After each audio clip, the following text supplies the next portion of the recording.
कहते हैं कलयुग में हर इंसान अपने कर्मों से अपनी कहानी लिखता है। आज हम आपको दो ऐसी महिलाओं की कहानी सुनाने जा रहे हैं जो बिल्कुल विपरीत है। एक जिसने अपने पति को बचाने के लिए हर मुमकिन कोशिश की लेकिन असफल रही, और दूसरी जिसने अपने पति को खत्म करने के हर संभव प्रयास किए और सफल हो गई। जी हाँ दोस्तों, ये है सृजना सुवेदी और निकिता सिंघानिया। दोस्तों, पहली कहानी है सृजना सुवेदी की, जो नेपाल से एक प्रेरणादायक नाम बन चुकी है। सृजना का जीवन एक महिला के संघर्ष की सच्ची मिसाल है। उनके पति विवेक पांगनी ब्रेन ट्यूमर से जूझ रहे थे। अक्सर जब किसी को गंभीर बीमारी होती है तो उसका परिवार टूट जाता है, लेकिन सृजना ने न केवल अपने पति के इलाज के लिए हर मुमकिन कदम उठाया, बल्कि समाज को यह भी सिखाया कि सच्चा प्यार क्या होता है। सृजना ने सोशल मीडिया पर लाखों लोगों से अपने संघर्ष की कहानी साझा की, जिससे लोगों में एक उम्मीद और साहस का संचार हुआ। हर कदम पर उन्होंने विवेक का साथ दिया, न केवल एक पत्नी के रूप में बल्कि एक सच्चे साथी और दोस्त की तरह। वो लगातार डॉक्टरों की सलाह लेती रही, नए इलाज की जानकारी जुटाती रही और हर दिन अपने पति को मानसिक रूप से सहारा देती रही। लेकिन दुर्भाग्य से विवेक की हालत खराब होती गई और उन्होंने इस दुनिया से अलविदा ले लिया।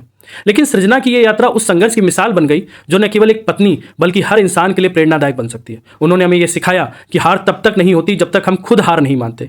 क्या सृजना का साहस हमें यह नहीं बताता दोस्तों कि जीवन में चाहे कितनी भी कठिनाइयां हों, अगर हम पूरी मेहनत और प्यार से आगे बढ़ें तो हमें कभी हार नहीं माननी चाहिए। लेकिन दोस्तों, वहीं दूसरी कहानी एक चेतावनी है जो हमें रिश्तों और मानसिक उत्पीड़न की गंभीरता को समझाती है। यह कहानी है निकिता सिंघानिया की।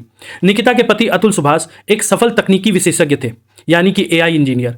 लेकिन उनके रिश्ते में कड़वाहट, नफरत और स्वार्थ ने घर बना लिया था। अतुल ने एक 24 पन्नों का सुसाइड नोट छोड़ा, 90 मिनट का वीडियो बनाया, जिसमें उन्होंने लिखा कि कैसे निकिता और उनके परिवार ने उन्हें मानसिक और भावनात्मक रूप से परेशान किया।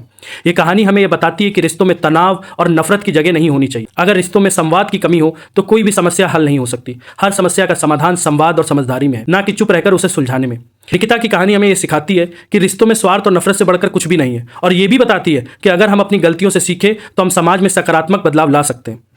पर दोस्तों, अब सवाल यह है कि क्या हमें महिलाओं को सिर्फ उनके लिंग के आधार पर जज करना चाहिए? क्या महिलाओं को सिर्फ उनकी गलती के आधार पर ही आंका जाना चाहिए? नहीं, हमें समाज में महिलाओं को उनके कर्मों से पहचानने की जरूरत है। सृजना की कहानी ने हमें यह सिखाया कि महिलाओं में इतना साहस और शक्ति होती है कि वह अपने परिवार और समाज को बदल सकती है।